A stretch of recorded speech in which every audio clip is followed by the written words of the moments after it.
Hello, PreCalc. We are into December, 1st of December, and we're going to look at another problem that involves sum and difference IDs.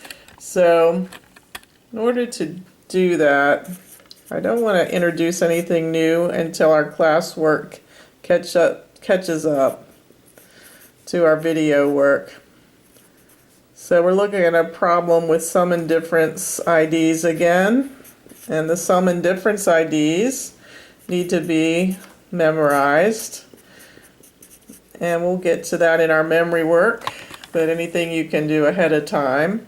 Remember, it goes A, B, A, B, and sign starts with sign, and if there's a plus here with the sign, it is a plus here. I can get them to fit in.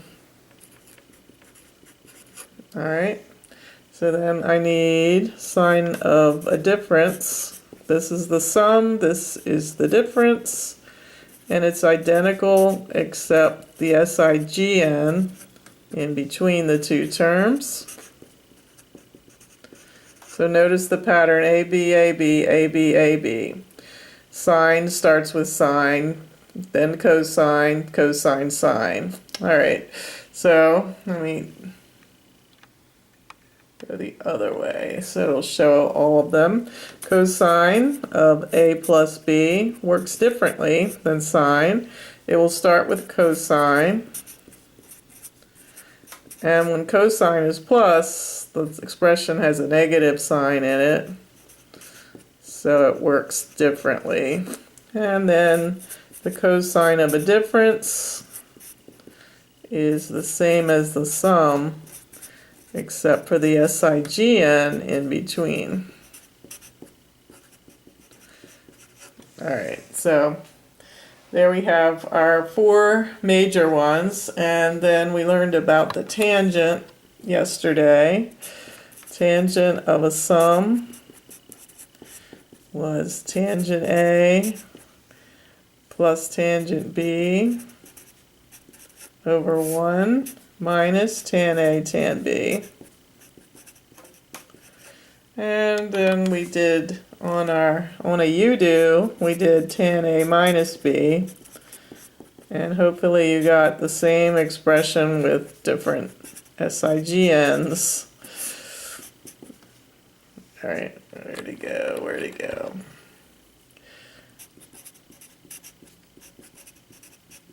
Alright, so we're going to use those today just to do a problem in radian measure. I want to find the sine of 5 pi over 12, the cosine, and the tangent. Those three. And that's it. We did an example with sum and difference IDs in degree measure. Now we're doing one in radian measure. Alright, so hopefully you've gotten to some of that in class, but I'm not sure, so I will have you prepared.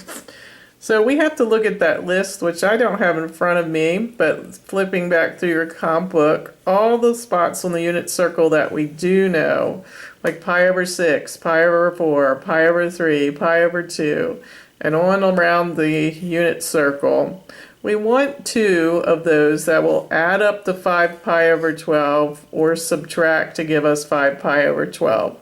And there's several that you could come up with, but I think the most obvious one is to recall that pi over 6 is 2 pi over 12, so changing it to twelfths, and then also recall that pi over 4 is 3 pi over 12, changing that to twelfths. And notice now to get to the 5 pi, from 2 that we already know, 2 pi and 3 pi over 12 is 5 pi over 12. So I noticed that, so I'm going to write the sine of 5 pi over 12 as the sum of two expressions that I know on the unit circle, and they happen to be pi over 6 plus pi over 4. And there are other combinations of 2 that you can subtract and add to get 5 pi over 12. So this is the most obvious one, and you're welcome to use it. All right, so this is the sign of a sum. So I'm going to go up to sine of a plus b, and this is my a, and this is my b. So everywhere I'm going to fill in with this expression all of the quantities, replacing a with pi over 6 and b with pi over 4. So that's going to go out off the screen while I write it, but you have it in front of you. So it's going to give us sine of pi over 6 times cosine of pi over 4 plus cosine pi over 6 sine pi over 4. All right, so what is sine of pi over 6? If you look at your unit circle, you'll see the second coordinate at pi over 6 is 1/2. Cosine of pi over 4, square root of 2 over 2. Cosine of pi over 6 is square root of 3 over 2, first coordinate. Sine at pi over 4, square root of 2 over 2. Okay, cleaning it up, we get square root of 2 over 4 plus square root of 6 over 4, combine over the like denominator of 4. This is an exact answer. Now, you'll notice that these kinds of answers are repetitive. Sometimes you have a square, sometimes this is negative, sometimes this is negative. Sometimes they're both negative, so in this one the both are positive, but you see a lot of these square roots of 2, square roots of 6s, and 4s running around in these answers. So, all right, so that took care of the cosine. Let me now set up that took care of the sine. Sorry, the sine of 5 pi over 12. So now I'm going to do the cosine of 5 pi over 12. The cosine, I think I can keep my IDs in view this time. So here's my IDs, and I'm doing the cosine of 5 pi over 12. I'm going to use the same idea that it's going to be pi over 6 plus pi over 4, because they do add up to 5 pi over 12. But it's going to be a different ID because this is the cosine of a sum. So that's going to take us to that one. So I'm going to rewrite using this expression. This is my A, this is my B. So I'm going to have cosine pi over 6, cosine pi over 4, minus sine pi over 6, and cosine pi over 4. All right, oops, no it's not. It's cosine, cosine, sine, sine.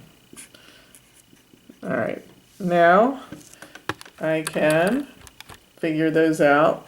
On the unit circle at pi over 6, right here, the cosine, we go over square root of 3 over 2. So that's the first one. Cosine of pi over 4 is square root of 2 over 2, minus sine of pi over 6 is second coordinate, 1/2, and sine of pi over 4 is square root of 2 over 2. So you can see these familiar numbers popping up again. This time we have a negative here in the middle of them. All right, and the last thing I asked you to do is tangent of 5 pi over 12, and I'm going to write that as a sum, pi over 6 plus pi over 4. And looking at my tangent ID, we pull it out, see if it'll show up on the screen. All right, So there it is. I want the tangent of a sum. So that's the first tangent ID. So I'm going to follow that, putting in pi over 6 for A and pi over 4 for B. Alright, it's going to go off the screen, but you have your tangent ID nearby.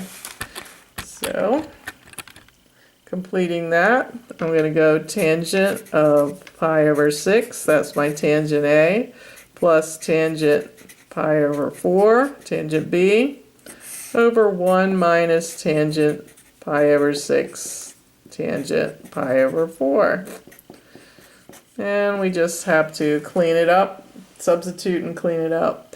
Tangent of pi over 6 is, you recall, is going to be the 1/2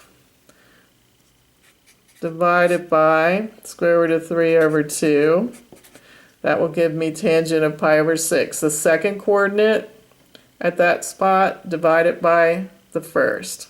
So when I look at that, I get 1 over the square root of 3. I'll leave it like that for a minute. Tangent of pi over 4. Pi over 4 we have square root of 2 over 2. The second coordinate divided by square root of 2 over 2. And so that's sweet. It just gives us a 1. Then down here we have a 1 in the formula. Then we have tangent of pi over 6, which we just talked about. Looks like we have 1 over the square root of 3. And tangent of pi over 4 we just discussed was 1. Alright, so little algebra never hurt anyone. So we have 1 over the square root of 3 plus 1 over 1 minus 1 over the square root of 3. So a good idea would be to rationalize these. So you multiply this by square root of 3 over square root of 3. You get square root of 3 over 3 minus 1. And on the bottom here, this becomes 1 minus square root of 3 over 3. Alright, now let's give it the like denominator in the numerator. So we'll rewrite this as a 3 over 3, has like denominator in the numerator, and a 3 over 3 on the bottom, like denominator in the denominator. So putting the top, I get square root of 3 minus 3 over the common 3. And on the bottom I have 3 minus the square root of 3 over the common 3. When I divide this fraction by this fraction, I can recall that I end up inverting and multiplying. So when I do that, the 3's cancel, and none of these cancel one another. These cancel because they're held to this term by multiplication. But this negative sign will not allow us to cancel any further. So we end up with square root of 3 minus 3 over 3 minus the square root of 3. Now I would like you to rationalize that. That'll be your job for tonight. That means get the square root of 3 out of the bottom. So you've been well taught and trained. It's a missing thing. See if you recall what to multiply the numerator and the denominator by to remove that square root of 3. Alright, so you can bring that in all the way cleaned up tomorrow, and that's where we'll pick up with more practice on sum and difference IDs. So that's it for tonight. Hope you're having a good start to your December, and I will see you tomorrow. Bye.